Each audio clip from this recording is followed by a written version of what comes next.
Monsters, Inc. It was a sunny morning in Monstropolis as two monsters arrived at work.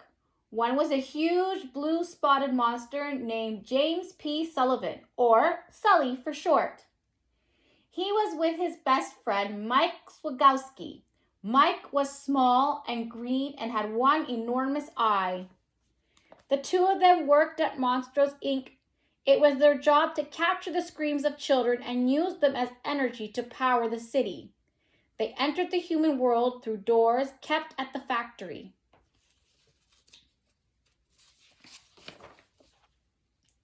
While Sully and Mike stopped in the locker room, a group of monsters was getting a lesson on how to scare Mr. Waternoose, the five-eyed president of Monsters, Inc.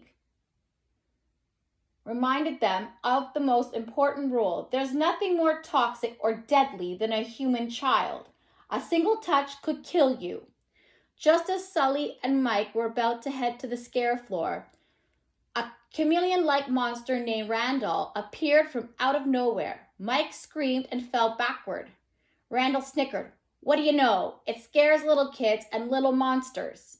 Randall was Sully's only competition for top scarer at Monsters, Inc., and Randall was determined to take the lead. As he slithered away, Sully and Mike went to their work area. Each monster had a station on the scare floor. There, a door would drop down from a huge vault in the ceiling so that the monster could enter a child's bedroom. Red lights lit up above the doors to show they were active. Mike cheered on Sully as the big monster opened a door and crossed into a child's room.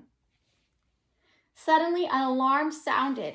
Another monster had come back with a human sock stuck to him. Get it off! Get it off! Agents from the Child Detection Agency, or CDA, swarmed the scare floor to get rid of the dangerous sock.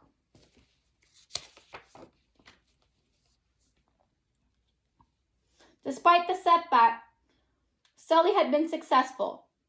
Another day like this, and that scare record's in the bag. When Sully started to leave, he discovered a door that hadn't been returned to the vault. Slowly, Sully opened the door and stepped into a child's bedroom. No monsters there, but when he returned to the scare floor, a little girl was clinging to his tail. Kitty! Sully was terrified. He tried to put her back, but someone was coming. He couldn't let them see that he had been in contact with a child. He quickly scooped up the girl, then he rushed home, grabbing Mike on the way. The monsters brought the girl back to their apartment. While they tried to come up with a plan, the girl ran around happily. But then she grabbed a one-eyed teddy bear. That's it! No one touches little Mikey. As Mike grabbed the bear back, the girl screamed loudly. The energy from the scream made the lights in the apartment surge brightly. Mike tried to give the bear back to her, but he slipped, flew through the air, and landed upside down. The girl began to laugh. That caused all the lights in the whole building to come on and then blow out. Sully looked around amazed. What was that? It seemed that the girl's laughter was even more powerful than her screaming. Hey, Mike, this might sound crazy, but I don't think that kid's dangerous. Mike and Sully hurried to the scare floor. A door was waiting. Sully shook his head. This isn't Boo's door. Boo? What's Boo? Sully, you're not supposed to name it. Once you name it, you start getting attached to it. Now say goodbye to where'd it go? What do you do with it? The girl was no longer there. Sully took off. Mike tried to follow behind, but Randall cornered him. Where's the kid?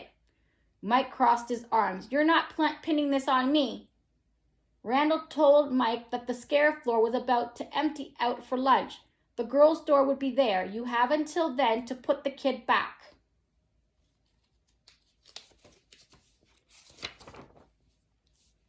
Sully had found Boo by the time Mike finally reached him. They returned to the scare floor where they spotted Boo's door. There it is, just like Randall said. Mike marched into Boo's room. Suddenly, a large box trapped him. Randall popped out of a hiding spot and carried away the box containing Mike. Sully gasped. The trap had been meant for Boo. Sully and Boo caught up with Randall just as he was strapping Mike into a giant machine in a secret lab. I'm about to revolutionize the scaring industry. First, I need to know where the kid is, and you're going to tell me. Say hello to the scream extractor. But when Randall wasn't looking, Sully freed Mike. Sully and Mike went to find Mr. Waternoose.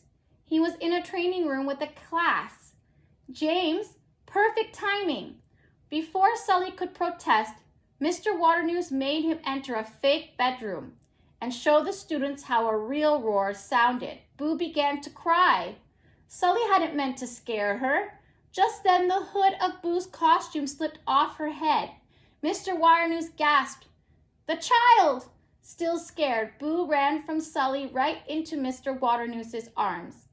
I'm sorry you boys got mixed up in this, but now we can set everything right again for the good of the company. Mr. Waternoose brought Mike and Sully to a strange-looking door. Mike frowned. Sir, that's not the door. I know it's yours.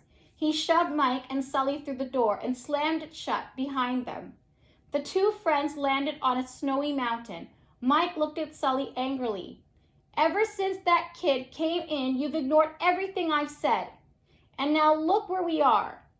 We were about to break the record, Sully. None of that matters now. Boo's in trouble. Luckily, Sully found an active closet door in a nearby village. He crossed back into Monsters, Inc. Then he raced to Randall's secret lab. Boo! Boo was strapped in a chair, the scream extractor inches from her face. Mr. Waternoose, Randall, and Fungus looked on. Sully smashed the machine, grabbed Boo, and took off. Stop him! Don't let him get away! Just in time, Mike appeared. He ran with Sully and Boo to the scare floor. They grabbed onto a door that was on its way back to the vault. They had to get to Boo's door. Sully knew what to do. Make her laugh. Mike looked at Boo. Then he socked himself in the head. Boo started giggling, and the energy created by her laughter caused the red lights above all the doors in the vault to light up. At that moment, Sully recognized Boo's closet door flying by. Holding Boo, he and Mike jumped onto it, but before they could get it open, it started to drop. Mike screamed, "What's happening?" The door sailed down toward the scare floor, where Mr. Waternoose was waiting. He grinned evilly. On the ground, Sully grabbed Boo's door, and he and the girl took off. Mr. Waternoose chased them. They ran to the training room. Sully put Boo's door in the fake bedroom and hid Boo in the bed. He needed to make it look like it was her real room, so Mr. Waternoose would believe it. She's home now. Just leave her alone. I can't do that. She's seen too much.